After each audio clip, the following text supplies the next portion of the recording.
పునరుద్ధానుడును సజీవుడైన యేసుక్రీస్తు ప్రభు నామములో ఉదయకాలం పునరుద్ధాన దినములో కాన్ఫరెన్స్ గా చేరి వచ్చినటువంటి అందరికీ వందనాలు. ప్రారంభ స్థుతులతో మనం ఈ ఉదయకాలం కూడికను ప్రారంభించుకుందాం. ప్రేరేపించబడినటువంటి సహోదరులు స్థుతులతో ఈ కార్యక్రమాన్ని మనం ప్రారంభించుకుందాం. మమ్మల్ని ఎంతగానో ప్రేమించిన మా ప్రియ పరలోకపు తండ్రి, దయగల మా యేసు క్రీస్తు ప్రభువా, ఈ ఉదయకాలంలో ప్రశాంతమైన వాతావరణములో నీ పాద సన్నిధానములో నీ పాదముల చెంతకు చేరి నీ సన్నిధి సహవాసములో మమ్మల్ని సమకూర్చి సమావేశపరిచి సంసిద్ధపరిచిన దేవా నీకు స్తోత్రాలు చెల్లిస్తున్నాము. గత రాత్రి మంచి విశ్రాంతిని మంచి నిద్రనిచ్చి సురక్షితంగా కాచి కాపాడితిరి. వేకువ జామునే ప్రభువనైనా నీ సన్నిధిలో కనపడటానికి కృపను అనుగ్రహించినావు దేవా, నీకు స్తోత్రములు చెల్లిస్తున్నాము తండ్రి. ఎందరికో అయితే ఇట్టి భాగ్యము లేదు ప్రభువనైనా, ఎన్నిక లేని మాకు ఈ మంచి భాగ్యమును ప్రభువనైనా మీరు మాకు అనుగ్రహించినారు దేవా. ఈ రాత్రి కాల సమయములో ఎంతో మంది లోకాన్ని వదిలి ఉంటారు తండ్రి. మీరైతే మమ్మల్ని జ్ఞాపకం చేసుకొని మరి యొక్క దినము ప్రభువనైనా మీ నామములో మాకు పొడిగించి ప్రభువనైనా సజీవులుగా కాచి కాపాడుతిరి దేవా, నీకు స్తోత్రాలు చెల్లిస్తున్నాము తండ్రి, శ్రమలు చెల్లిస్తున్నాము తండ్రి. ఈ రీతిగా ప్రభువా నైనా నీ ప్రభు దినములో పునరుద్ధానమైన దినములో ప్రభువనైనా పరిశుద్ధులతో సహవాసము, పరిశుద్ధులతో స్నేహము ప్రభువనైనా పరిశుద్ధుల మధ్యలో కూర్చొని ప్రభువనైనా నీ దాసుని ద్వారా నీ స్వరము వినే ధన్యతను ప్రభువనైనా మీరు మాకు అనుగ్రహించితిరి దేవా, నీకు స్తోత్రములు చెల్లిస్తున్నాం తండ్రి. మా జీవితాలలో మీరు చేస్తున్న ఉపకారములు బట్టిటైనా నేనా దేవా తండ్రి, మీకు ఏమిచ్చినా మేము రుణస్థలమే తండ్రి. ఏమీ లేని వారముగా మా విరిగి నలిగిన హృదయముతో మా స్తుతులు ఆరాధనలు మా ప్రభు మా ఈ మోక్షకుడైన యేసుక్రీస్తు పుణ్యనామమున స్తుతించి ఆరాధించి ఘనపరుస్తున్నాము తండ్రి. ఆమేన్. ఆమేన్. ప్రారంభ స్తుతులు చెల్లించిన చంద్రన్న గారికి వందనాలన్న. ఒక చిన్న కీర్తన పడుకుందాం. హైదరాబాద్ నుంచి ఈ దినము కీర్తన కొరకే నియమించుకున్నటువంటి ప్రొఫెసర్ అన్న గారు మన కీర్తన. महिम नीके प्रभु, घनत नीके प्रभु, महिम नीके प्रभु, घनत नीके प्रभु, स्तुति घनत महिमयु ప్రభావము నీకే ప్రభు, స్తుతి ఘనత మహిమయు ప్రభావము నీకే ప్రభు. ఆరాధనా ఆరాధనా ఆరాధనా ఆరాధనా ప్రియ యేసు ప్రభునకే, నా యేసు ప్రభునకే, ప్రియ యేసు ప్రభునకే, నా యేసు ప్రభునకే. సమీపింపరాని తేజస్సునందు వసించు అమరుండవే, శ్రీమంతుడవే సర్వాధిపతివే, నీ సర్వము నాకిచ్చితివే. సమీపింపరాని తేజస్సునందు వసించు అమరుండవే, శ్రీమంతుడవే సర్వాధిపతివే, నీ సర్వము నాకిచ్చితివే. ఆరాధనా ఆరాధనా ఆరాధనా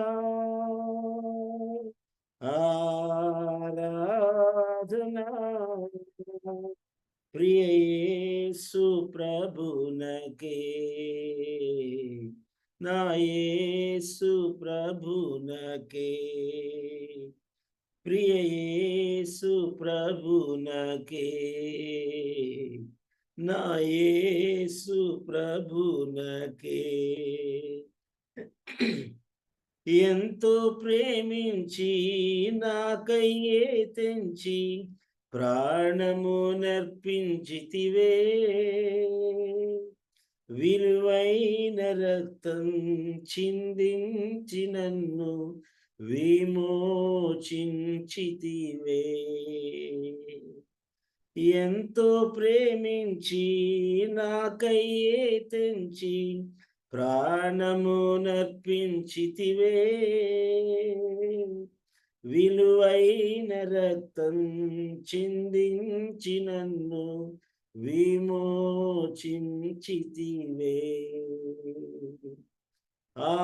ఆరాధనా ఆరాధనా ఆరాధనా ఆరాధనా, ప్రియ యేసు ప్రభునకే, నా యేసు ప్రభునకే, ప్రియ యేసు ప్రభునకే, నా యేసు ప్రభునకే.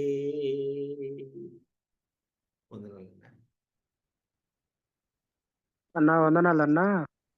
వందనాలు. ఆరాధన కీర్తన పాడి మన హృదయాలను దేవుని వాక్యము కొరకై సిద్ధపరిచినటువంటి రూఫస్ అన్న గారికి వందనాలన్నా. కొంత సమయం మనం వాక్య ధ్యానంలోనికి వెళదాం. ఈ దినం వాక్య ధ్యానము కొరకై నియమించబడినటువంటి దేవుని సేవకులు గుంటూరు జిల్లా చుండూరు నుండి మల్లికార్జున అన్న గారు మన మధ్యలో సిద్ధంగా ఉన్నారు. ప్రారంభంలో ఒక 10-15 నిమిషాలు మనకు ఆరాధన తలంపులు అందిస్తారు. Thank you. దైవగ్రంథమైన బైబిల్ నుండి దేవుని వాక్యం చదువుకుందాం. ఆరాధన సందర్భంగా దేవుని వాక్యం మనం ధ్యానం చేద్దాం.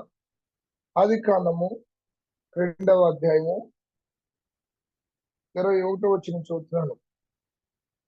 అప్పుడు దేవుడైన యెహోవా ఆదామునకు గాఢ నిద్ర కలుగజేసి అతడు నిద్రించినప్పుడు అతని ప్రక్కటెముకలలో ఒక దానిని తీసి ఆ చోటును మాంసంతో పూడ్చివేసాను. తర్వాత దేవుడైన యెహోవా తాను ఆదాము నుండి తీసిన ప్రక్కటెముకల స్త్రీనిగా నిర్మించి ఆమెను ఆదాము వద్దకు తీసుకుని వచ్చెను. యోహాను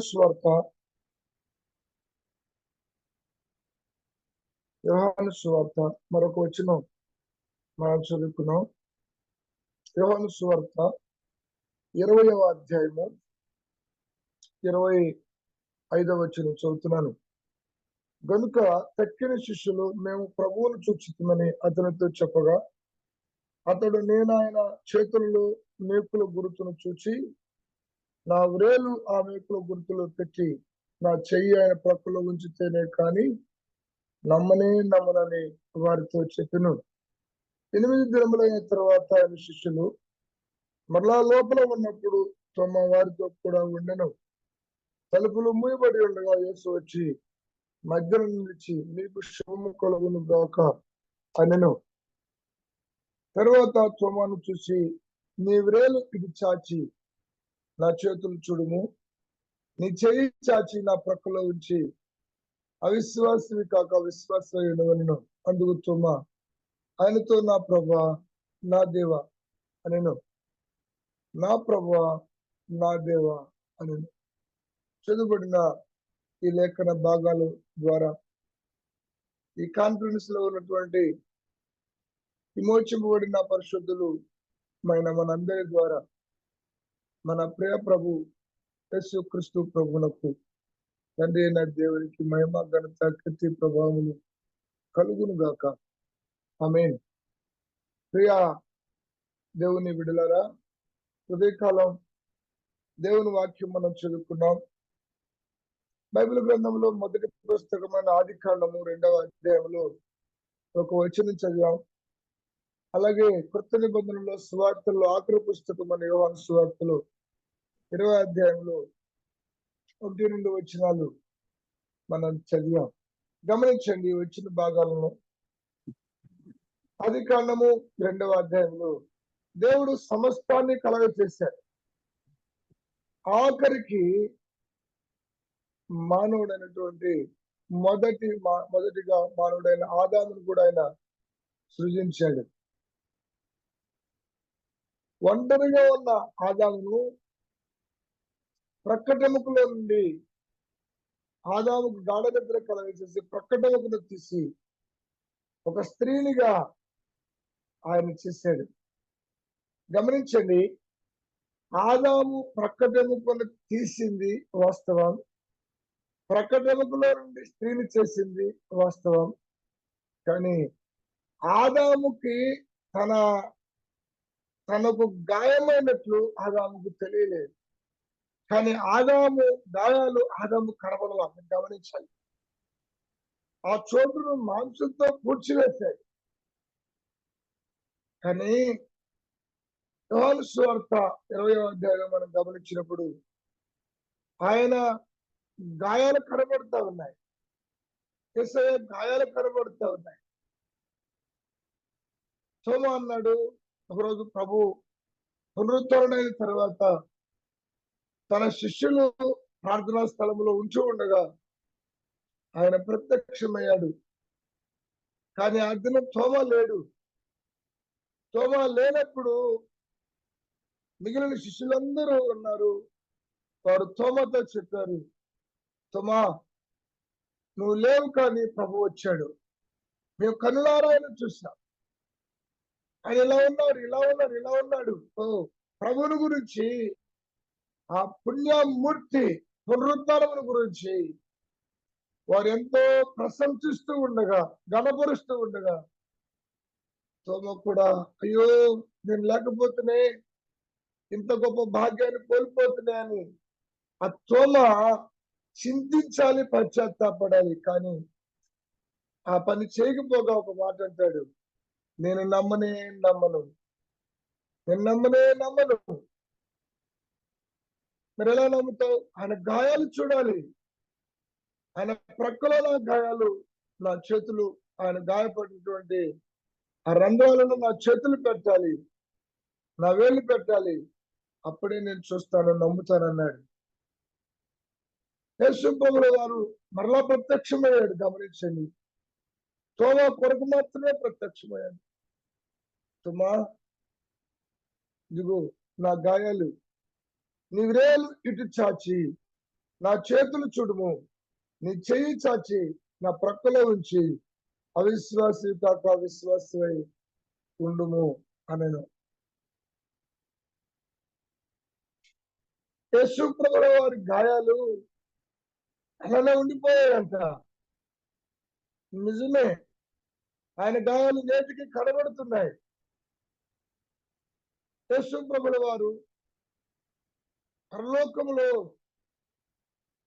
ప్రకటన గ్రంథం 5వ అధ్యాయానికి రండి.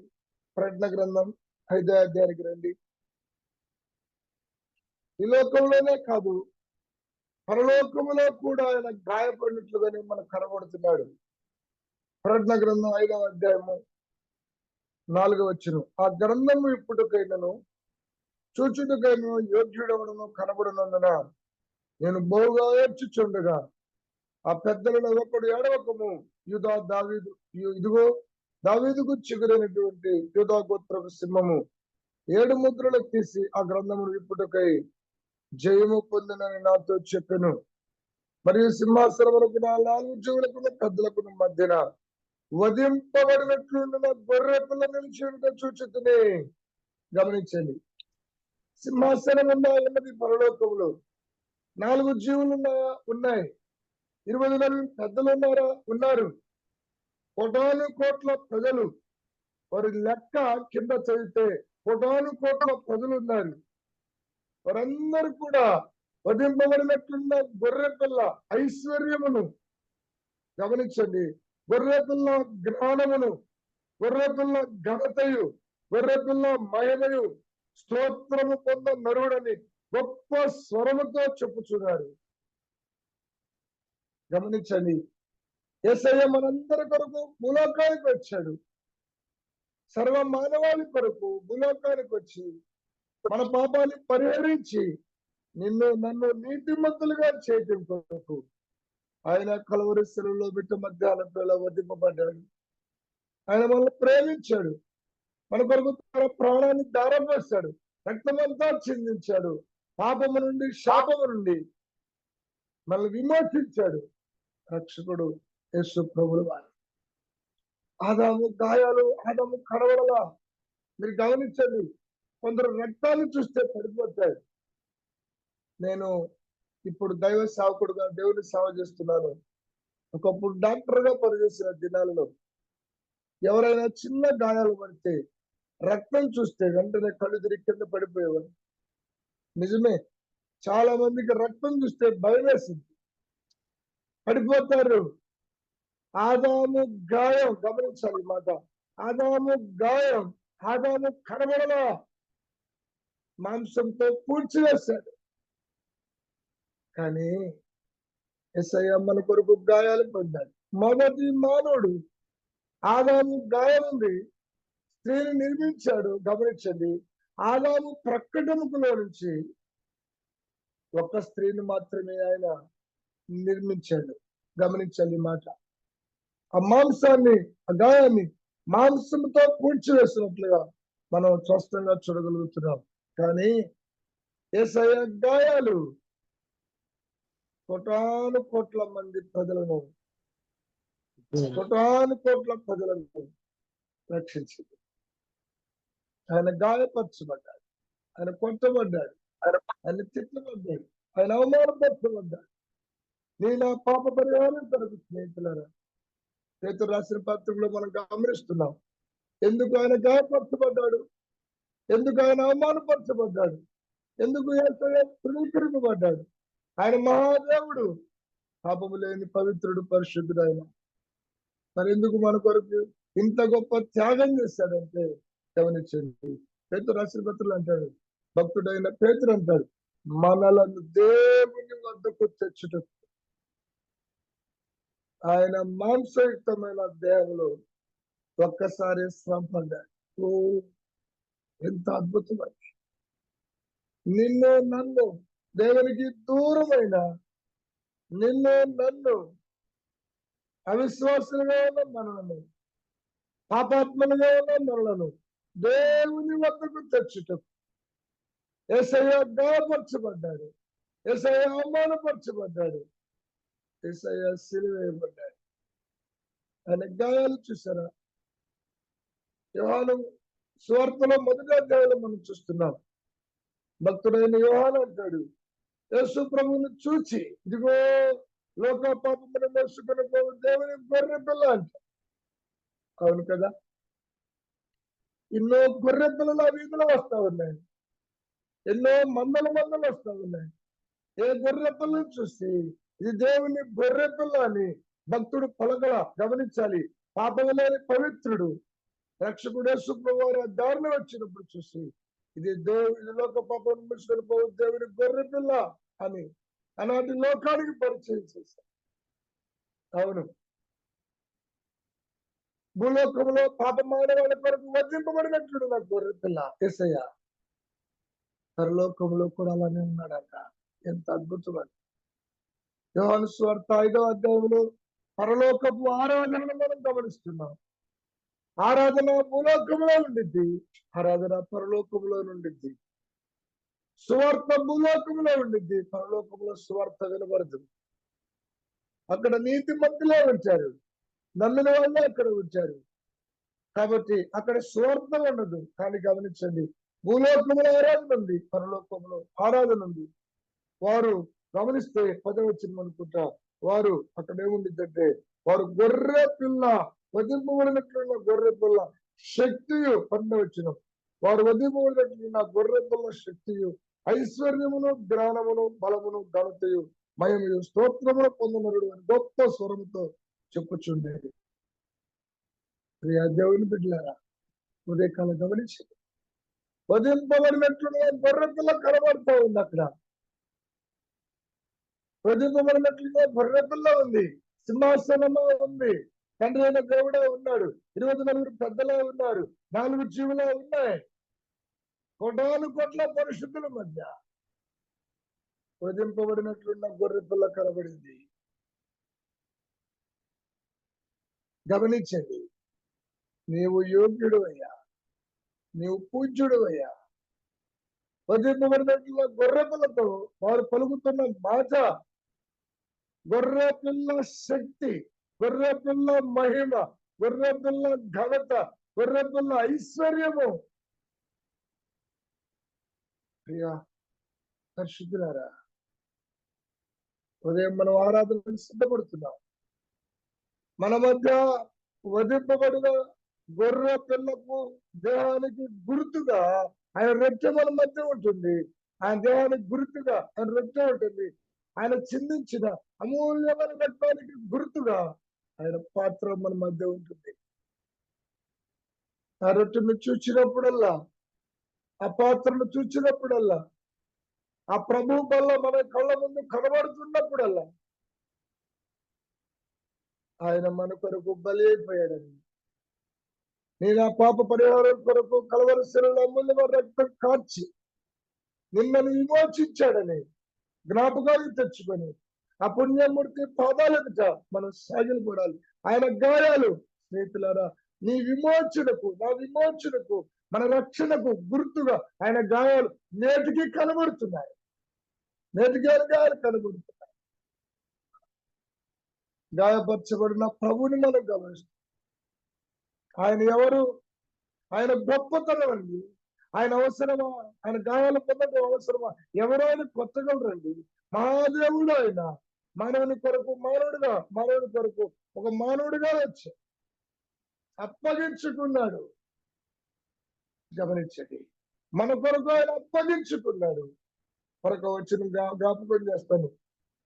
ఆయన గాయాలు నేటికి ఉన్నాయా? గమనించండి, బైబిల్ గ్రంథంలో, పాత నిబంధన గ్రంథంలో జకర్యా గ్రంథానికి రండి. జకర్యా గ్రంథానికి రండి.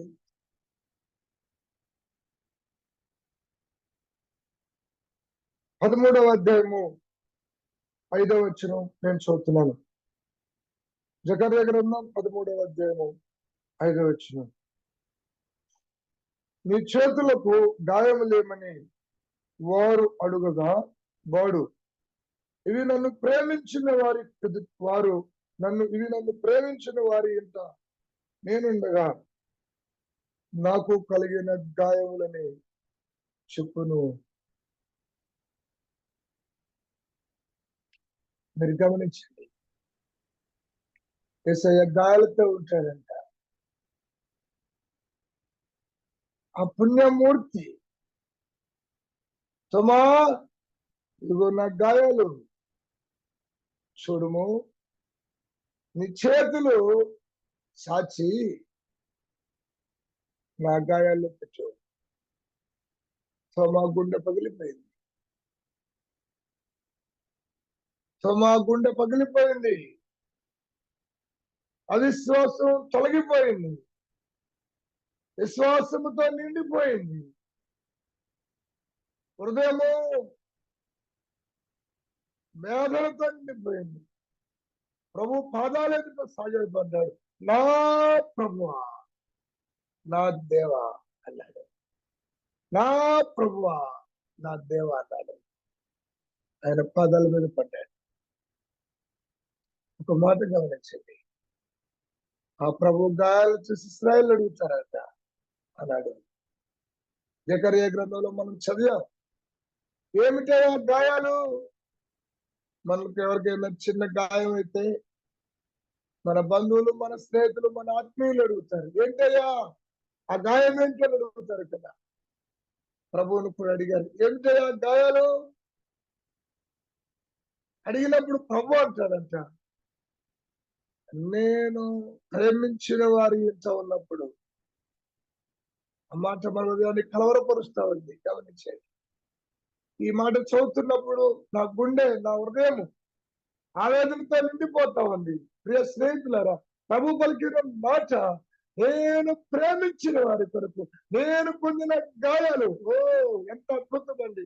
మన కొరకు మనం ప్రేమించి మన ఇంట ఉన్నప్పుడు, భూలోకములో ఉన్నప్పుడు ఆయన మన కొరకు పొందిన గాయాలు ఎంత అద్భుతం అండి! ఆ ప్రభు అన్నమాట, నేను ప్రేమించిన వారి కొరకు నేను పొందిన గాయాలు. యేసయ్య మన కొరకు మనల్ని ప్రేమించాడు, మన కొరకు ఆయన గాయాలు పొందాడు. మరలా చెప్తున్నారు, మొదటి ఆదామైనటువంటి మానవుడైన ఆదాము గాయాలు ఆదాము కనబడలా, కానీ కడపడి ఆదామైన క్రీస్తు ప్రభు గాయాలు నేటికి కనబడుతున్నాయి. కలవరి శిలువలో మిట్ట మధ్యాహ్నం వేళ ఆయన చేసిన బలియాగం, ఆయన చేసిన త్యాగం ప్రభు బల్లగా మన ముందు కనబడుతూ ఉన్నాం. తోమ సాగిలపడినట్లుగా మన హృదయాలు ప్రభు పాదాల మీద సాగిలపడాలి.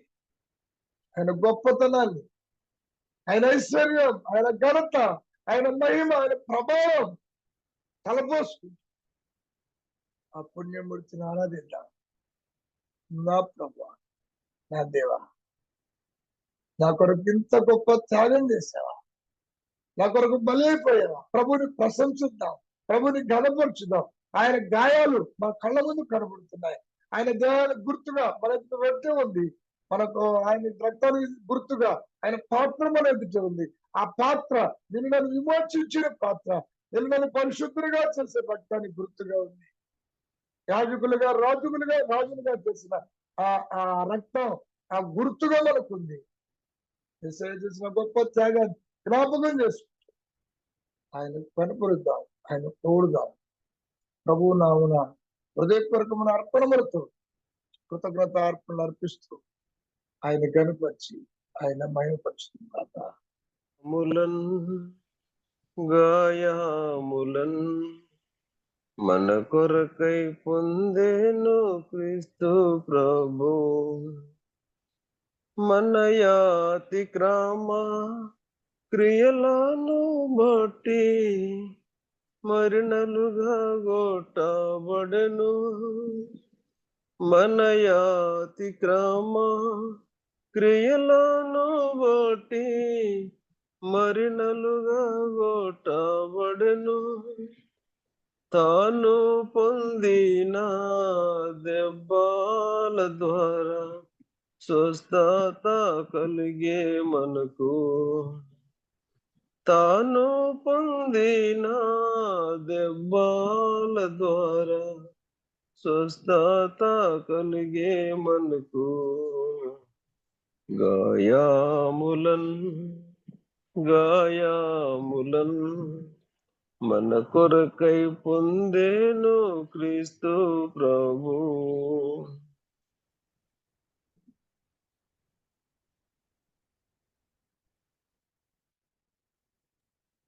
థ్యాంక్ యూ అన్న. రూఫస్ అన్న, వందనాలన్నా. శివారెడ్డి చిన్న ప్రార్థన చేసుకొని వాక్య ధ్యానంలోనికి వెళదాం. స్తుతులు స్తుతులు చెల్లించుకొని వాక్య ధ్యానంలోనికి వెళదాం. ప్రేరేపించబడిన సహోదరులు స్తుతులు చెల్లిస్తారు. స్తుతులు పాత్రుడా యేసయ్యా, నీ ఘనమైన నామను బట్టి స్తుతులు స్తోత్రాలు చెల్లిస్తున్నాం నాయన. గడిచినములన్నీ తండ్రి మమ్మల్ని అందరినీ కూడా మీ కృపగల దయగల కాచి కాపాడి తండ్రి, ఈ పరిశుద్ధ దినములో నాయన ఏకోజామును లేసి నీ సన్నిధిలో చేరి నీ స్తుతించి మేపరిచేట్టుకు ఇచ్చిన సమయాన్ని బట్టి స్తోత్రాలు ప్రభా. అవును నాయన, మేము ఒకప్పుడు నాయన ఏ యోగ్యత ఏ అర్హత లేని మమ్మల్ని ప్రేమించి మీ కుమారులుగా మీ కుమార్తెలుగా చేసిన విధానం బట్టి మీకు స్తుతులు స్తోత్రాలు చెల్లిస్తున్నాం ప్రభా.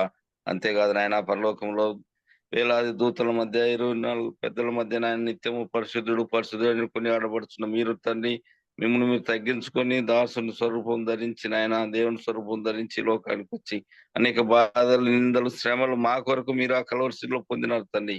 మీరు పొందిన దెబ్బలతో మాకు స్వస్థత ఇచ్చినారు తండ్రి. మీరు కార్చిన విలువైన అమూల్యమైన రక్తంతో మా ప్రతి పాపములు గడి మమ్మల్ని పవిత్రపరిచిన అందుని బట్టి స్తోత్రాలు చెల్లిస్తున్నాం ప్రభా. ఇదిగో నాయన, రక్త మాంసంలో పాలివాడమైన నాయన అందుని బట్టి స్తోత్రాలు చెల్లిస్తున్నాం ప్రభా. అంతేకాదు నాయన, రాజులైన యాజక సమూహములు మమ్మల్ని చేర్చిన అందుని బట్టి స్తోత్రాలు చెల్లిస్తున్నాం ప్రభా. అంతేకాదు నాయన, పాపం చేసింది మేము, పాపానికి రావాల్సిన శిక్ష మాకు రావాలి తండ్రి. మా శిక్షని యావత్తును మీరు ఆ కలవరిశిలో పొందినారు తండ్రి. అందును బట్టి మీకు స్తోత్రాలు చెల్లిస్తున్నాం ప్రభా. అంతేకాదు నాయన, మరణాన్ని జయించినావు తండ్రి. అందును బట్టి స్తోత్రాలు చెల్లిస్తున్నాం ప్రభా. మరణించి ముక్తుడై 3వ దినం లేచినందుకు మీకు స్తుతులు స్తోత్రాలు చెల్లిస్తున్నాం ప్రభా. ఇంతగానో మా కొరకు మీరు చేసిన ఈ బలియాగంకి, త్యాగంకు ఖైదనంగా మేము ఏమిచ్చినా మీరు రుణం తీర్చుకోలేం ప్రభా. ఉచితంగా ఈ రక్షణ పాత్ర చేతి పట్టుకుని మమ్మల్ని మేము తగ్గించుకుంటూ నీ నామాన్ని హెచ్చిస్తూ యేసుక్రీస్తు నామములో స్తుతులు సమర్పిస్తూ ఆరాధిస్తున్నాము తండ్రి. ఆమేన్. ఆమేన్. ఆమేన్. మరి కొంత సమయం మనం వాక్య ధ్యానంలోనికి వెళదాం. 4437వ దినములో మన కొరకు దేవుని వాక్యాన్ని అందించడానికి సిద్ధముగా ఉన్నటువంటి ఆ గుంటూరు జిల్లా చిందూరు నుంచి దేవుని సేవకులు మల్లికార్జున గారికి సమయాన్ని అప్పగిస్తున్నాం. బైబిల్ నుండి, పరిశుద్ధ గ్రంథమైన బైబిల్ నుండి దేవుని వాక్యం మనం చదువుకున్నాం. ఆది కాండము 39వ అధ్యాయము 2వ వచనం నేనే చదువుతున్నాను. ఆది కాండము 39వ అధ్యాయము 2వ వచనం. యోసేపును 2వ వచనం. క్షమించాడు, 37వ అధ్యాయం. ఆది కాండం 37వ అధ్యాయం 2వ వచనం. యాకోబు వంశావళి ఇది. యోసేపు 17 ఏండ్ల వాడై తన సహోదరులతో కూడా మందను మేపుచుండెను. అతడు చిన్నవాడై తన తండ్రి భార్యైన బిల్హా కుమారుల యొద్దను జిల్పా కుమారుల యొద్దను ఉండెను. అప్పుడు యోసేపు వారి చెడుతనమును గుర్చిన సమాచారము వారి తండ్రి యొద్దకు తెచ్చుచుండువాడు. మరి యోసేపు ఇశ్రాయేలు వృద్ధాప్య మంది పుట్టిన కుమారుడు కనుక తన కుమారులందరికంటే ఎక్కువగా అతను ప్రేమించి అతని కొరకు విచిత్రమైన నిలువుటంగి పుట్టించెను. యోహాను సువార్త 1వ అధ్యాయము. యోహాను సువార్త 1వ అధ్యాయము 12వ వచనం నేనే చదువుతాను. ఆ వచనం కూడా యోహాను సువార్త 12వ అధ్యాయము 1వ వచనం 12వ వచనం. 1వ అధ్యాయం 12వ వచనం. తన్ను ఎందరు అంగీకరించిరో వారందరికీ, అనగా తన నామం విశ్వాసం ఇచ్చిన వారికి దేవుని పిల్లలగుటకు ఆయన అధికారము అనుగ్రహించెను. చదువుబడిన ఈ లేఖన భాగాల ద్వారా మనందరి ద్వారా తండ్రి అయిన దేవునికి మహిమ, ఘనత, కీర్తి, ప్రభావములు కలుగును గాక. ఆమేన్. ప్రియమైనటువంటి ఉదయకాలం కాన్ఫరెన్స్ లో ఉన్నటువంటి పరిశుద్ధులందరికీ, ముఖ్యంగా చాలా కాలం నుండి ఇంచుమించుగా 4437 రోజు జరుపుకుంటాయి. సరే, ఏదేమైనా ఇన్ని దినాలు ప్రతిరోజు ఉదయకాలం దేవుని వాక్యం అనే ఒక గొప్ప దర్శనము ద్వారా ఉదయకాలం దేవుడు మన సిద్ధపరుస్తున్నందుకు, అలాంటి గొప్ప ప్రణాళిక ద్వారా ఈ కార్యం జరిగిస్తున్నటువంటి భారం కలిగి, బాధ్యత కలిగి జరిగిస్తున్న దైవజనులు బర్నబాస్ గారిని బట్టి, మిగిలిన బాధ్యత కలిగినటువంటి సహోదరులు వారి కుటుంబాలను బట్టి ప్రభు నేను స్తుతిస్తున్నాను, ప్రభుని ఘనపరుస్తున్నాను. ముఖ్యంగా ఉదయకాలం ఈ కాన్ఫరెన్స్ ఉన్నటువంటి ప్రతి సహోదరి సహోదరులకు, ఈనాటి అధ్యక్షుల వారికి కూడా ప్రభు పక్షాన హృదయపూర్వకమైన వందనాలు తెలియపరుస్తున్నా. అందరికి వందనాలు. సరే, దయచేసి వందనాలన్నా. దైవ గ్రంథమైన బైబిల్ నుండి మన మధ్య కొద్ది టైం ఉంది, కొద్ది సమయం ఉంది, జ్ఞాపకం చేసుకుందాం. యాకోబుకి ఇక్కడ యాకోబు వంశావళి అని ఉంది. ఇక్కడ యాకోబు వంశావళి అంటే ఏంటి? యాకోబు కుటుంబం అంటే భార్య, భర్త, పిల్లల వరకే వస్తారు. యాకోబు వంశావళి అంటే యాకోబు పిల్లలు, వారి తరాలు, వారి చరిత్ర, వారి హిస్టరీ అంటారే, అంతా వచ్చింది ఇక్కడ. యాకోబుకు పిల్లలు ఎంతమంది, వారి గోత్రాల సంఖ్య, వారి కుటుంబాల సంఖ్య, వారి బిడ్డల సంఖ్య, అంతా యాకోబు వంశావళిలో వస్తా ఉంది. ఇక్కడ ఆది కాండం 37వ అధ్యాయంలో యాకోబు వంశావళి అన్నాడు. గమనించాలి. ఈ ఉదయకాలం యాకోబు వంశావళి అన్నాడు. యాకోబుకి 12 మంది కుమారులు మనకు తెలుసు. 12 మంది కుమారులలో ఎక్కువగా యాకోబు ప్రేమించింది ఎవరు? 12 మంది కుమారులు అంటే ఇష్టమేనండి. ప్రతి పిల్లవాడు ఇష్టమే. మనకి 4 పిల్లలు ఉన్నారనుకోండి, నలుగురిని ప్రేమిస్తాం. కానీ ఎక్కువగా ఎవరిని ప్రేమిస్తాం? ఎందుకు ప్రేమిస్తాం? మనందరం ఎరుగుతాం ఆ సంగతి. యాకోబు ఎందుకు యోసేపును ఎక్కువగా ప్రేమించాడు? చాలా మంది ప్రశ్న అడిగితే వాళ్ళు అంటారు, రాహేలుకు పుట్టినోడు కాబట్టి అంటారు. నిజమా అది? రాహేలుకు పుట్టిన కుమారుడు కాబట్టి యోసేపు అంటే ఎక్కువ ప్రేమ అంటారు. మీరు గమనించండి, అదే నిజమైతే బెన్యామీను కూడా రాహేలుకు పుట్టినోడేగా. బెన్యామీను కూడా రాహేలుకు పుట్టినోడే కదా. మరి బెన్యామీను ఎందుకు ప్రేమించలేదు? బెన్యామీనుకి ఎందుకు విచిత్రమైన అంగీ కుట్టించలేదు? గమనించండి, ఉద్దేశం అది కాదు. వృద్ధాత్మలో పుట్టిన ప్రేమ వాస్తవమే, కానీ రాహేలు ప్రేమించిన మాట వాస్తవమే, కానీ అది కాదు. యోసేపు పవిత్రుడిగా బ్రతికాడు. యోసేపు జీవితం దేవునికి ఇష్టమైనదిగా ఉంది, యాకోబుకి ఇష్టమైనదిగా ఉంది. అందరూ మందను మేపుతున్నారు. యోసేపు 17 సంవత్సరాలు, 17 సంవత్సరాలు యోసేపు వయసు. యవనస్తులైన యోసేపును కూడా అన్నల దగ్గరికి పంపించాడు. మందను మేపుతున్నారు, నువ్వు కూడా వెళ్ళరా అన్నాడు. యోసేపు కూడా వెళ్ళాడు. కానీ ఆశ్చర్యం ఏంటంటే, ఆ పొలం మీద ఆ మందను మేపేటప్పుడు ఆ అన్నల ప్రవర్తనంతా చెడ్డది. వారి భాష బాగాల, వారి తీరు బాగాల, వారి ప్రవర్తన బాగాల, వారి ఆగడాలు, వారి కార్యాలు, వారి చెడుతనం ఉంది అక్కడ. యోసేపు తండ్రికి తెచ్చి చెప్తున్నాడు, తండ్రి, ఈరోజు మన పెద్దన్న రూబేన్ ఏం చేసాడో తెలుసా? ఇలా కాని మాటలు మాట్లాడాడు తండ్రి, అట్టన్నాడు తండ్రి, ఇట్టన్నాడు తండ్రి అన్నా. తండ్రి, ఇదిగో యోధా అన్నేమన్నాడు, లేవి అన్నేమన్నాడు, షిమ్యోను అన్నేమన్నాడు. ఈ సంగతులన్నీ ఒక మాట చెప్పాలంటే వారి చెడుతనమును తండ్రి వద్దకు చేర్చి బాధపడుతున్నాడు యేసేపు. వాడి చెడు సమాచారం మీరు గమనించండి. నిజముగా యేసేపు కూడా చెడు చేస్తే తండ్రికి చెప్పేవాడు కాదు. వాళ్ళల్లో చీరే నువ్వు కూడా చేసావు కదరా అంటారు. కానీ యేసేపు అలాంటి మాట అనిపించుకోవడానికి ఇష్టపడలా. యేసేపు జీవితంలో అలాంటి చెడ్డ పనులు. అందువల్ల యేసేపు యాకోబుకి ఇష్టమైన వాడిగా ఉన్నాడు. ఉదయకాలం కాన్ఫరెన్స్ లో ఉన్న ప్రియ దేవుని బిడ్డలారా, యాకోబు 12 మంది పిల్లలు. మరలా చెప్తున్నాను నేను ఈ మాట. దేవునికి ఎంతమంది పిల్లలు? ఒక్కళ్ళు ఎవరైనా చెప్పాలి. మీలో ఉన్న దేవుని పిల్లలు యాకోబు 12 మంది పిల్లలు మనకు తెలుసు. దేవునికి పిల్లలు ఎంతమంది? ఏకైక కుమారుడు యేసు. ఏకైక కుమారుడు యేసు అని అంటున్నాడు. తనను అంగీకరించిన వారందరూ. రైట్, చాలా వదిలేదు.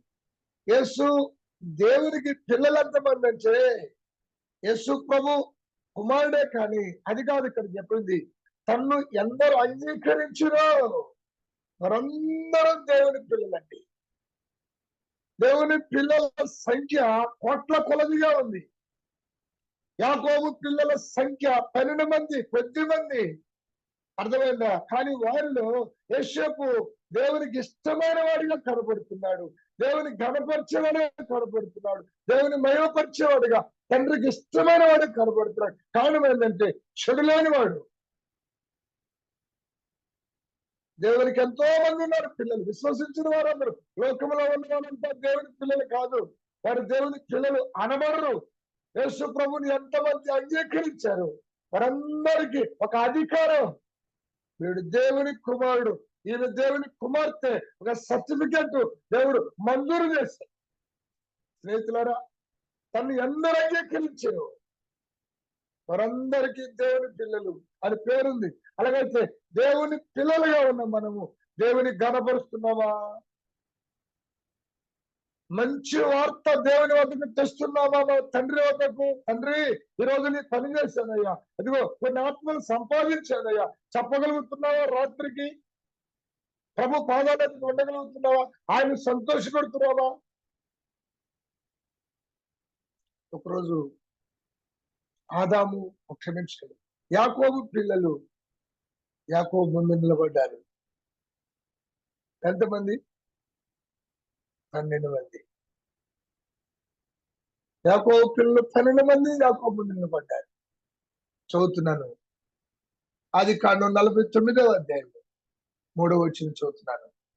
రూబేను, నీవు నా పెద్ద కుమారుడవు, నా శక్తియు నా బలము యొక్క ప్రథమ ఫలము, ఔన్నత్యసేమును బలాతిసేమును నీవే.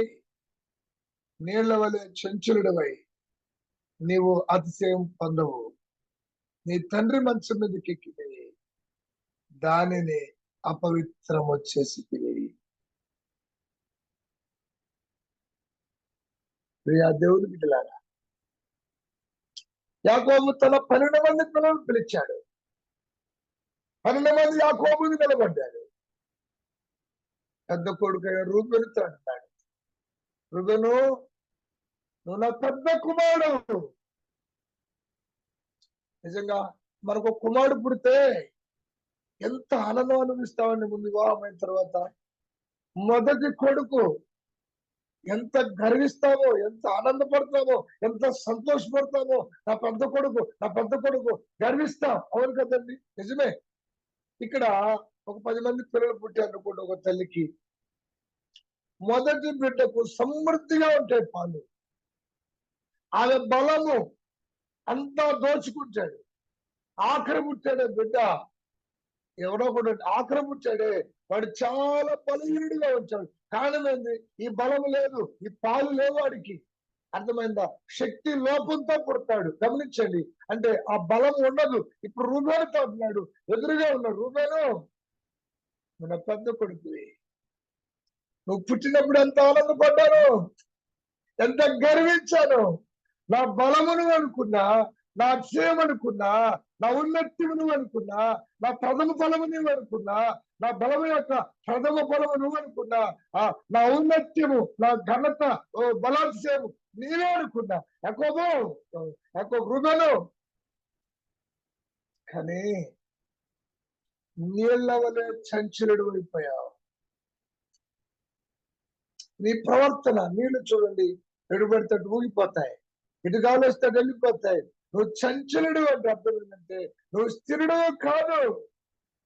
నీలో నమ్మకత్వం లేదు, నీలో యథార్థత లేదు, చంచలుడు అయిపోయావు. అంత మాత్రమే కాదు, నీ తండ్రి మంచం ఎక్కావు. టైం లేదు, చదువుకోండి. తండ్రి మంచం ఎక్కితే తప్పేందండి అంటారా? ఈ మంచం మామూలు మంచం కాదు. ఆదికాండం 35వ అధ్యాయం 22వ వచనం చదివితే తన తండ్రి ఉపపత్నితో శయనించాడు. ఆదికాండం 35వ అధ్యాయం 22వ వచనం చాటుగా చదువుకోండి, టైం లేదు.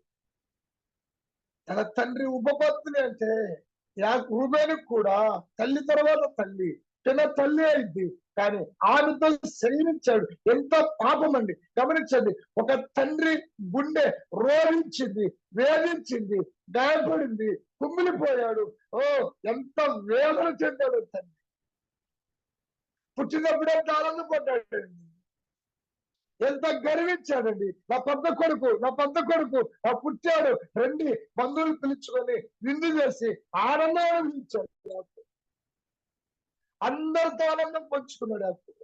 కానీ కొడుకు ప్రవర్తనండి, కొడుకు తీరు, కొడుకు మాటలు, కొడుకు క్రియలు, ఆ కుమారుని క్రియలు యాకోబు గుండెను గాయపరిచాయి. యాకోబు హృదయాన్ని గాయపరిచాయి. వేదన పడ్డాడు, ఏడుస్తున్నాడు. గమనించండి, యాకోబుని రూబేను చూసినప్పుడు, రూబేను నా పెద్ద కొడుకు అనుకున్నాను, నా బలము అనుకున్నా, నా అక్షయం అనుకున్నా, నా ప్రథమ ఫలమును అనుకున్నా, నా జ్యేష్ఠ కుమారుడు అనుకున్నా. ఎంత ఆనందపడ్డానో. నీ క్రియల ద్వారా అంత దుఃఖపడుతున్నా. ఏడ్చాడు, విలపించాడు, ప్రలాపించాడు. 5వ వచనం చదువుతున్నాను. షిమ్యోను, లేవి అనువారు సహోదరులు వారి ఖడ్గములు బలాత్కారపు ఆయుధములు. నా ప్రాణమా వారి ఆలోచన చేరవద్దు, నా ఘనమ వారి సంఘముతో కలుసుకునవద్దు. వారు కోపం వచ్చి మనుషులను చంపారు. ఇలా మీరు వరుసగా చదువుకుంటే షిమ్యోను లేవి కుమారులే.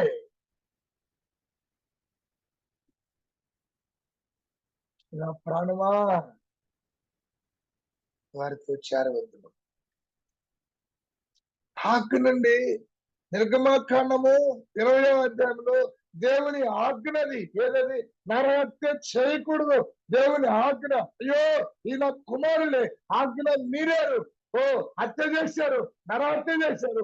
1 కాదు 2 కాదు, ఊరి మీద పడి ఎంతో మంది చంపేశారు. వీరిని చూసి ఆనందపడ్డా, సంతోషపడ్డా.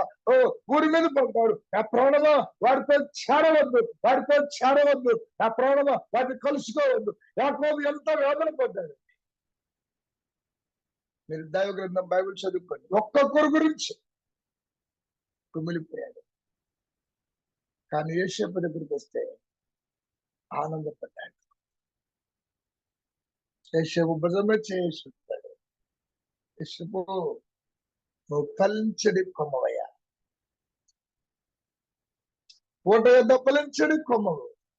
ప్రియ దేవుని బిడ్డలారా, నేను ఇలా చెప్పాలని నాకు ఆనందం మీతో. యాకోబుకు 12 మంది కుమారులు యాకోబు ఎదుట ఉన్నారు.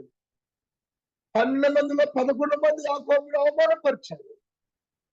యాకోబుకి ఘనత రాల, అవమానం వచ్చింది. కానీ యోసేపు ద్వారా మాత్రమే ఘనత వచ్చింది.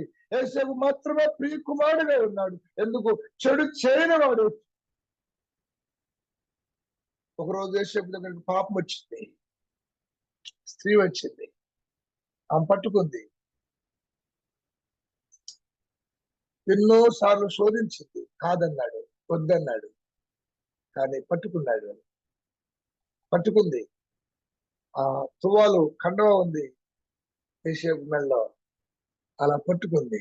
ఎక్కడికి పోతారు అబ్బాయి, ఈరోజు ఎవ్వరు లేరు, నిన్ను వదలను అన్నట్టుగా తువాలు పట్టుకుంటే యోసేపు తువాలను విడిపించుకొని ఆ కండువ ఆమె చేతిలో ఉంది, పారిపోయాడు. కోడి పెట్టంటారే పిల్లల తల్లి మన వీధుల్లో తిరుగుతుంది, ఇంటి ముందు తిరుగుతా ఉండింది. ఓ గద్దొచ్చింది, ఆ పిల్లని ఎత్తుకుపోయేటప్పుడు, కాకొచ్చి శత్రువు ఎత్తుకుపోయేటప్పుడు ఆ దాని భాషలోనండి అమ్మా అని పరిగెత్తుకుంటూ వచ్చింది తల్లి దగ్గరికి. అమ్మా అని ఎప్పుడో తెరిచిందో ఈ తల్లి కొట్ట అమాంతంగా ఎగిరి ఆ శత్రువుని తరిమింది. శత్రువు వెళ్ళిపోయింది అంటే కాకో గద్ద వెళ్ళిపోయింది. ఈ పిల్ల కలత చెబుతా ఉండింది, వణుకుతా ఉండింది దాని భాషలో. ఆ తల్లి ఏం చేసి తెలుసు? ఆ టైంలో మీరు ఎప్పుడైనా చూసే వచ్చారు, గమనించండి. తల్లి వెంటనే రెక్కలు చాపింది, పిల్లలందరూ దగ్గరే పెట్టుకునింది, ఆదరించింది, ఓదార్చింది. కొన్ని నిమిషాలు ఆహారం కూడా మానేసి నేనున్నానమ్మా, ధైర్యంగా ఉండమ్మా, నేనున్నానమ్మా, నీకేం కాదమ్మా ధైర్యపరిచింది. ఒళ్ళోట్టుకున్నది కొడిపెట్ట. మూగ జీవి అది. ఇంత ప్రేమను కనుపరిస్తే యేసయ్య కూడా అంతేనండి, యోసేపు కూడా అంతే. అమ్మా తండ్రి అని పరిగెడుతున్నాడు. అక్కడ తల్లి లేదు, తండ్రి లేడు. తండ్రి అని పరిగెడుతుంటే యేసయ్య అమాంతంగా చేయబట్టుకున్నాడు, ఎత్తుకున్నాడు, ఐగుప్తు సింహాసనం మీద కూర్చోబెట్టాడు. ఆ స్త్రీతో అంటున్న మాట యేసయ్య, అయ్యో అమ్మో దేవుడికి విరోధమైన ఇంత ఘోరమైన పాపం నేను చేయలేనమ్మా, నేను చేయలేను. ఎదులెత్తాడు.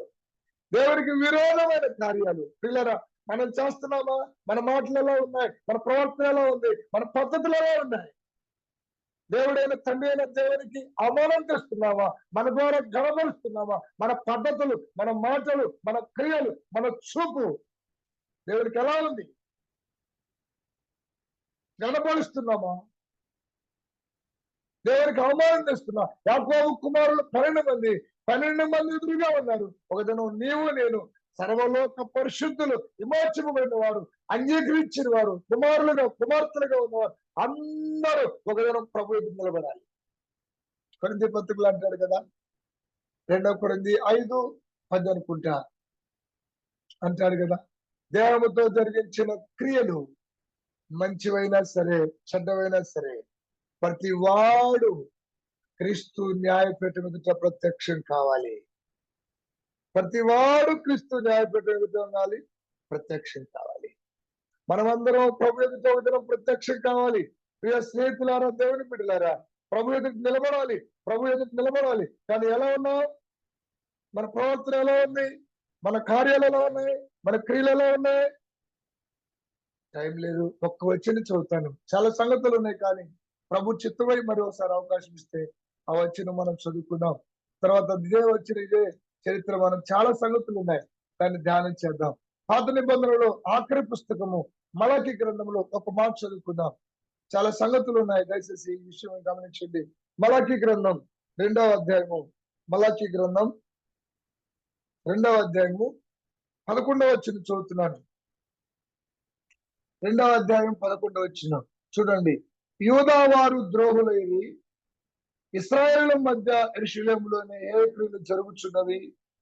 యూదా వారు యెహోవాకు ప్రియమైన పరిశుద్ధ స్థలమును అపవిత్రపరిచి అన్య దేవత పిల్లలను పెళ్లి చేసుకుంది. ప్రియా దేవుని బిడ్డలారా, ఈ మాట వినండి. ఉదయకాలం మీ హృదయాలను తాకాలని చెప్తున్నా. నా హృదయాన్ని ఈ మాట తాకింది కాబట్టి మీ హృదయాలు కూడా తాకాలని, మీరు కూడా ప్రేరేపింపడాలని ఈ వచ్చి నేను చదువుతున్నాను. మనము దేవునికి ప్రియమైన పిల్లలంగా ఉండాలి. చెడునెప్పుడైతే అసహించుకున్నామో ప్రభువుకు ప్రియమైన వారుగా ఉంటాం. దేవుడు ఏది ద్వేషించాడో దాన్ని మనం ద్వేషిస్తే, దేవుడు ఏది వద్దన్నాడు దాన్ని మనం చేయకుండా ఉంటే నీవు నేను కూడా ప్రియమైన పిల్లల వలె ఉంటాం. గమనించండి, ఈ పత్రికలో ఈ మలాకి పుస్తకంలో ప్రాంతమైన మలాకి ద్వారా అన్నాడు, యూదా వారంతా ద్రోహులైరి. ఎవరి కొరకు ఆయన రక్తం కార్చాడు, ఎవరిని ఆయన విమోచించాడు, ఎవరిని ఐగుప్తు దాస్యం నుంచి నడిపించాడు, అమ్మాయ్యా ఎవరిని ఇప్పుడు మన కొరకు సంఘంగా మనం అనుభవించుకున్నాం, మనందరి కొరకు కలవరి శిలువలో ప్రాణం అర్పించాడు, రక్తం చిందించాడు, మన కొరకు చనిపోయి సమాధి చేయబడి తిరిగి లేచాడు యేసయ్య. ఆయన ప్రేమించిన సంఘం, ఆయనకి ప్రియమైనది దేవుని మందిరం, ఆయనకి ప్రియమైనది పరిశుద్ధ స్థలం అంటారు కదా. యెహోవాకు ప్రియమైనటువంటి ఆ పరిశుద్ధ స్థలంలో అపవిత్రపరిచారు. దేవుని మందిరం అండి, దేవుని సంఘం. ఆనాడు మందిరం తిమోతి పత్రులు అంటాడు, దేవుని మందిరములో అనగా జీవము గల దేవుని సంఘములో. పాత నిబంధన గ్రంథములో మందిరము అని ఉండిద్ది, కొత్త నిబంధనలు సంఘము అని ఉండిద్ది. అర్థమైందా? మందిరం కాదు ఇది, సంఘం. క్రీస్తు జీవము గల దేవుని సంఘం. క్రీస్తు మన కొరకు ప్రాణం పెట్టాడు, సంఘం ఎంతగా ప్రేమించాడు. దానిని నీవు అపవిత్రపరుస్తున్నావు. ప్రియమైన మందిరం ఆయనకి ప్రియమైనది పరిశుద్ధ స్థలం, ప్రియమైనది దేవుని సంఘం. మనం ఏం చేస్తున్నాం? అపవిత్రపరుస్తున్నాం. దిద్దుకుందాం, సరి చేసుకుందాం. దేవుని వాక్యంలో ఎన్నో సంగతులు రాయబడి ఉన్నాయి. మనము దేవునికి ప్రియముగా బ్రతకాలి, ఆయన ప్రేమించాలి, ఆయన మందిరాన్ని ప్రేమించాలి. గమనించండి, యేసయ్యను కూర్చున్నప్పుడు, తిట్టినప్పుడు, మొక్కను మూసినప్పుడు ఎవరైనా ఆయన ఎప్పుడైనా కోప్పడ్డా? యేసయ్య ఎప్పుడైనా కోప్పడ్డాడు? లేఖలు చెప్తున్నారు. యేసయ్య ఎప్పుడైనా కోప్పడినట్టు లేఖలు చెప్పింది ఎక్కడైనా? ఆయన ఎప్పుడు కోప్పడలా. మొక్కను మూవేసిన ఆయన మౌని అయిపోయాడు. మొక్కన కాయలు చేతుల్లో గాయాలపరిచి అవమానపరిచిన ఉమ్మేసిన ఆయన కోప్పడలా. మీరు గమనించండి, ఆయన ఎప్పుడు కోప్పడ్డాడు? లేఖనంలో నా తండ్రి ఇల్లుని వ్యాపారం చెల్లిగా చూస్తున్నారే అని చెప్పి కోపం వచ్చింది. ఆ మందిరాన్ని సంతగా మార్చాడు, మొత్తాన్ని కోసాడు, మొత్తాన్ని విడిపించాడు. కొరడాలతో కొట్టేశాడు, పారదలో వేసాడు, బలంగా తోడు వేశాడు. ఆయన ఎందుకు బాధపడ్డాడు? నా తండ్రి ఇల్లేది, నా తండ్రి ఇల్లు వ్యాపారం ఇల్లుగా మార్చకూడదు. స్నేహితులారా, ఆ తండ్రి ఇల్లు కాదు ఇది, దేవుని సంఘం. ఆయన ప్రాణం అండి సంఘం. ఆయన ప్రాణం సంఘం. ఆయన రక్తంతో విమోచింపబడి కన్నది. ఎలా ప్రేమిస్తున్నావు? ఆయన మందిరాన్ని ప్రేమిస్తున్నావా? ఆయన పరిచయాన్ని ప్రేమిస్తున్నావా? ప్రియమైనదిగా ఎంచుకోవాలి. పౌలు భక్తుడు అంటాడు, నన్ను పిలిచాడు పరలోకపు తండ్రి యేసయ్య. నన్ను పిలిచిన పిలుపుకు తగినట్టుగా బ్రతుకుతున్నా. ఆ కృపా స్వార్థను ప్రకటించడానికి, ఆయన గురించి సాక్ష్యం అవడానికి, అన్య జనులను వెలిగించాలి, ఇశ్రాయేలులో దేవుని మహిమను చూపించాలి. ఆ విషయంలో ఆ కృపా స్వార్థ ప్రకటించడంలో, దేవుని మహిమ పరచడంలో నా ప్రాణాన్ని నాకు ప్రియమైనదిగా ఎంచుకుంటున్నా. మరి ఏదించారు ప్రియమైనదిగా? స్వార్థను, పరిచర్యను, జీవగల దేవుని సంఘాన్ని ప్రియమైనదిగా ఇచ్చాడు పౌలు. కన్నీరు కార్చాడు పౌలు. దినము సంఘముల గురించి, పరిశుద్ధుల గురించి చింత పౌలు హృదయంలో ఉండిపోయింది. పౌలుని కొనదీసింది. సంఘముల గురించిన చింత, కుటుంబముల గురించిన చింత రాయల, బిడ్డల గురించిన చింత అలా, సంఘముల గురించిన చింత. ఎవరిది సంఘం? తన ప్రభుది, మన ప్రభుది. సంఘం నీది కాదు, నాది కాదు. స్నేహితుల వాస్తవం నేను చెప్తున్నా, సంఘం ప్రభుది. దేవుని వాక్యం చెప్తా, దినము నేను చింతిస్తున్నా. ఎవరి గురించి? సంఘము గురించి. సంఘమును, పరిచర్యను, స్వార్థను పౌలు భక్తుడు ఎలా ఇచ్చాడంటే ప్రాణం కన్నా ప్రేమనేదిగా ఇచ్చాడు. అందుకే పౌలు కొరకు పరలోకపు తండ్రి నీతి కిరీటం తెస్తున్నాడు. నా కొరకు నీతి కిరీటం దేవుని సిద్ధపరిచాడు. దేవుని బిడ్డలారా, మనము మరలా చెప్తున్నా, మనము దేవునికి ఎలా ఉన్నాం? మన ప్రవర్తన, మన మాటలు, మన పద్ధతులు, మన క్రియలు దేవునికి ప్రియంగా ఉన్నాయా? దేవునికి ప్రియంగా ఉన్నాయా? నీకు నువ్వే ఆలోచన చేసుకో. దేవుని వాక్యం మనం చదువుతున్నాం. ఆయన దశలోనిక సంఘం గురించి ఆయన మాట్లాడుతూ ఉన్నాడు. అది ప్రియమైన సంఘముగా ఉందంట. ఏదది? దశలోనిక సంఘం ఎలా ఉంది? ప్రియమైన సంఘంగా ఉంది. మనం ఎలా ఉన్నాం? యెషయా గ్రంథం 43వ అధ్యాయం 4వ వచనం మనం చదువుకున్నాం. ఒక వచనం, యెషయా గ్రంథం 43వ అధ్యాయం 4వ వచనం చదువుకున్నాం. యెషయా గ్రంథం ఎవరన్నా చదవగలిగితే త్వరగా చదవండి. 43వ అధ్యాయం 4వ వచనం.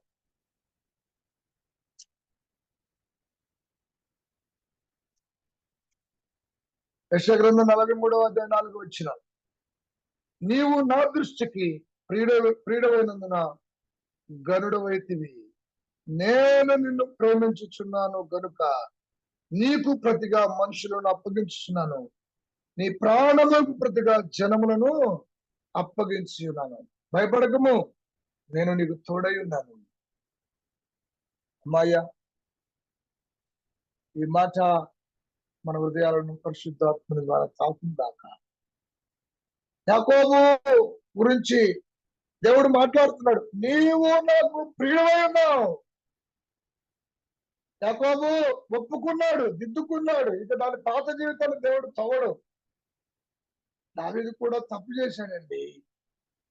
దావీదు ఒప్పుకున్నాడు, దిద్దుకున్నాడు. ఇప్పుడు సరి చేయబడ్డాడు దావీదు. ఇప్పుడు దావీదు గురించి దేవుడే ఉన్నాడు, ఇతడు నా హృదయానుసారుడైన మనుషుడు అనలేదా? ఇతడు నా హృదయానుసారుడైన మనుషుడు అన్నాడా లేదా? అన్నాడు. స్పష్టంగా చెప్పింది. అలాగైతే వినండి. ఇప్పుడు యాకోబు ఒకప్పుడు ద్రోహే, ఒకప్పుడు పాపే, ఒకప్పుడు మోసగాడే, కానీ ఇప్పుడు సరి చేసుకున్నాడు. దేవునికి ఇష్టడుగా బతుకుతున్నాడు. ఇప్పుడు ఏమో గమనించండి, దేవునికి మనము ప్రియముగా బ్రతికినందువల్ల మనకేంటి ఘనత, మనకేంటి లాభం, మనకేంటి ఉపయోగం అనుకుంటారా? వినండి, అక్కడ అన్నాడు, నీవు నా దృష్టికి ప్రియుడవయ్యావు. అందువల్ల నీవు గనుడు అయ్యావు. స్నేహితులారా, దేవునికి మనం ప్రేమగా బ్రతికితే ఘనత పొందుతాం, గొప్పవాళ్ళు అవుతాం, గరుడు అయిపోతావు. నీకు బదులుగా అక్కడ అంటారు చూడండి, నేను నిన్ను ప్రేమించుచున్నాను కాబట్టి నువ్వు గరుడు అయ్యావు. నీకు ప్రతిగా జనాలనిచ్చా, నీకు అనేకమిచ్చా, భయపడొద్దు. చాలా సంగతులు ఉన్నాయి, దాటిపోతున్నా. స్నేహితులారా, ఇదంత అద్భుతమైన మాట అండి. దేవునికి మనం ఎప్పుడైతే ప్రియముగా బ్రతికామో మనం ఘనత పొందుతాం. యోసేపు ప్రియముగా బ్రతికినందువల్ల ఆ ఐగుప్తు దేశాన్ని ఆ ఏలుతున్నాడు. ఒక సామాన్యమైన వాడు, ఒక పరదేశి. గమనించండి, ఒక బానిస ఇప్పుడు ఏం చేస్తున్నాడు? ఒక పరదేశి యోసేపు, స్వదేశి కాదు, పరదేశి. ఒక బానిస యోసేపు ఇప్పుడు ఏం చేస్తున్నాడు? ఐగుప్తు దేశాన్ని ఏలుతున్నాడు. ఎందుకని? యోసేపు దేవునికి ప్రియుడయ్యాడు కనుక ఘనత పొందాడు. దేవునికి ప్రియుడయ్యాడు, ఘనత పొందాడు. ఉదయకాలం మనం కూడా దేవునికి ప్రియంగా బ్రతికితే చాలు. మన మాటలు, ఉద్యోగంలో ఉన్నామా, ఆఫీసులో ఉన్నామా, పరాయి దేశంలో ఉన్నామా, పరాయి ఊర్లో ఉన్నామా, వేరే ప్రాణంలో ఉన్నామా, ఎక్కడున్నా నీతో మన దేవుడు ఉన్నాడు, నీతో నాతో పరిశుద్ధాత్ముడు ఉన్నాడు. ఆయన దుఃఖపడతాడు. జగత్త స్నేహితులారా, ఆయనకు ప్రతి క్షణము, ప్రతి దినము భయముతో బ్రతకాలి, ఆయనకు ప్రియముగా బ్రతకాలి, ఆయన మనం ఘనపరచాలి. ఆయనకు ప్రియముగా మనం బ్రతికితే మనకు ఘనత వచ్చింది. యాకోబు, నీవు నాకు ప్రియుడు అయ్యావు కాబట్టి నువ్వు ఘనత పొందావు. దేవుని మందిరం మనకి ఎలా ఉండాలి? సంఘం అండి ఎలా ఉండాలి? పేతురుతో ప్రభు అన్నాడు, పేతురు నన్ను ప్రేమిస్తున్నావా? ప్రేమిస్తున్నానయ్యా, నా గొర్రెలను మేపుతాను. మరలా అడిగాడు, సీమోను పేతురు నన్ను ప్రేమిస్తున్నావా? ప్రేమిస్తున్నానయ్యా, అయితే నా గొర్రె పిల్లలు కాయి. సీమోను పేతురు నన్ను ప్రేమిస్తున్నావా? ప్రేమిస్తున్నానయ్యా, నా గొర్రెలను కాయి. 3 సార్లు అడిగితే పేతురు అసలు పడ్డాడు. ఎందుకు అడిగాడంటే, ప్రభు పేతురు నన్ను ప్రేమిస్తే నా సంఘాన్ని ప్రేమించు. సంఘము నా పిల్లలండి, నా రక్తంతో కొన్నా, వారి కొరకే కావాలి పొందా, వారి కొరకే సిలువలో అవమానపరచబడ్డా, వారి కొరకే కదండి, మన కొరకే కదా ఆయన కలవరి సిలువకు దిగి ఎక్కింది. అసలు మానవుడిగా వచ్చింది. మహాదేవుడు మానవుడయ్యాడు. గమనించండి, మహాదేవుడు మానవుడయ్యాడు. ప్రపంచాన్ని కలగజేసిన మహాదేవుడు ఒక మానవుడిగా, ఒక దాసుడుగా, ఒక ప్రపంచానికి మధ్యస్థానమైన కేంద్రస్థానమైన విషయంలో వ్యక్తి మధ్యాహ్నం సిలువకెక్కాడు, అవమానపరచబడ్డాడు. ఎందుకు? పేతురు పత్రిక మనం ధ్యానం చేసే మనల్ని దేవుని వద్దకు తేవాలి. ఎఫెసీ పత్రిక అంటాడు, మనము ప్రియమైన పిల్లలుగా చేస్తాడు. దేవుడు మనం చూసినప్పుడు, రాజు ఎస్తేరు చూసినప్పుడు, ఎస్తేరుకి ఏం పుట్టింది? ఎస్తేరు మీద ఏం పుట్టింది? దయ పుట్టింది, ప్రేమ పుట్టింది, దయ పుట్టింది. అని ఏం కావాలి? కోరుకో, రాజ్యంలో సగమే వేస్తానన్నాడు. ఎందుకన్నాడు? ఆ దయ పుట్టింది, ప్రేమ పుట్టింది. పరలోకము తండ్రి వద్దకు దేవుడు యేసయ్య మనం తెచ్చాడు, పవిత్రపరిచి తెచ్చాడు. మనం చూసినప్పుడు ఎత్తుకున్నాడు.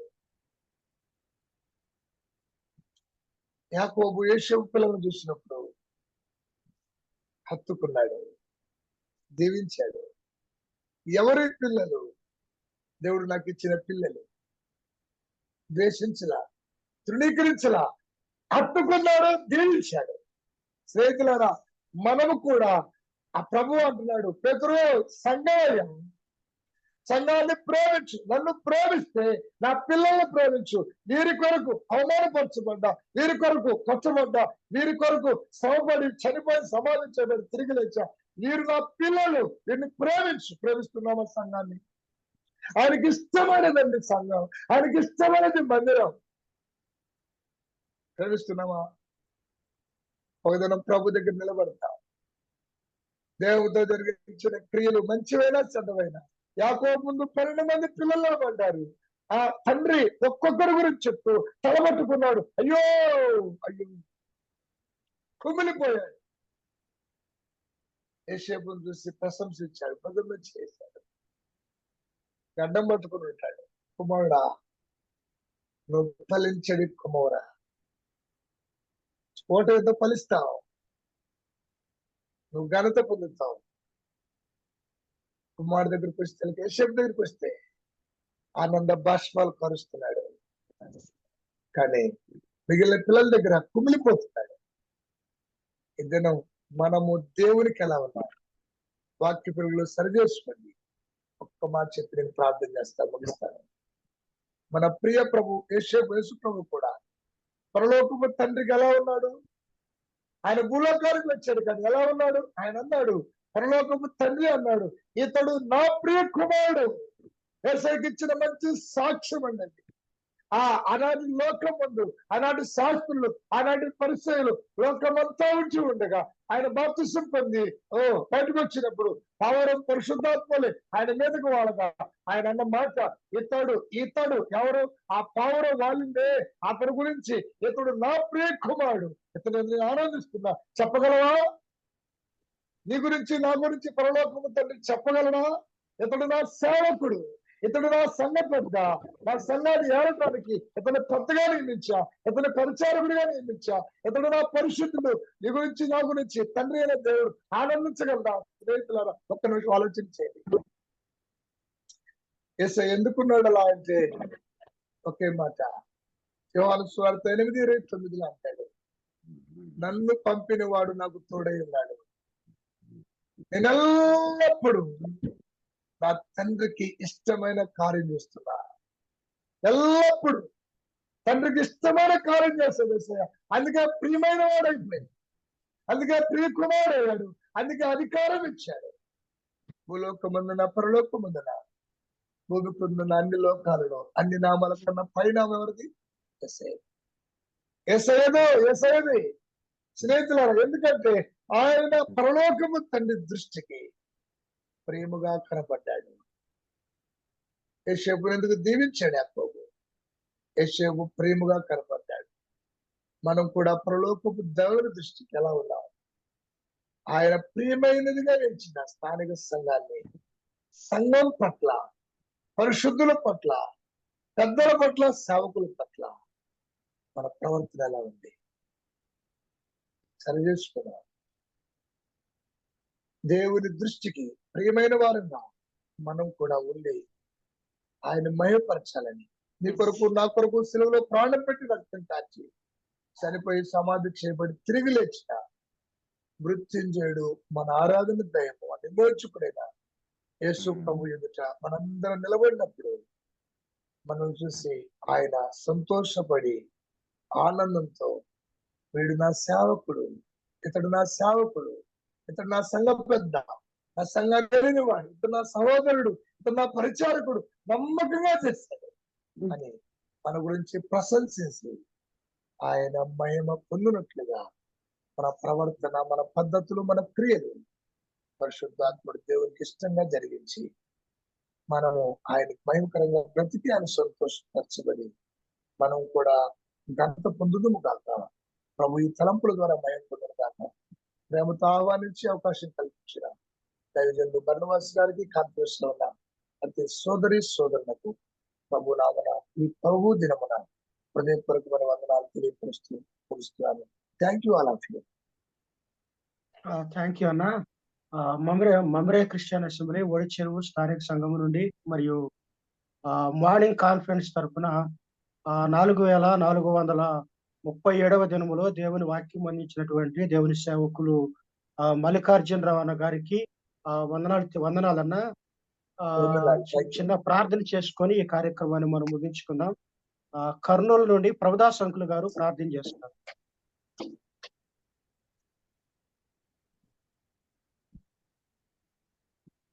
ప్రభుదాస్ ప్రార్థన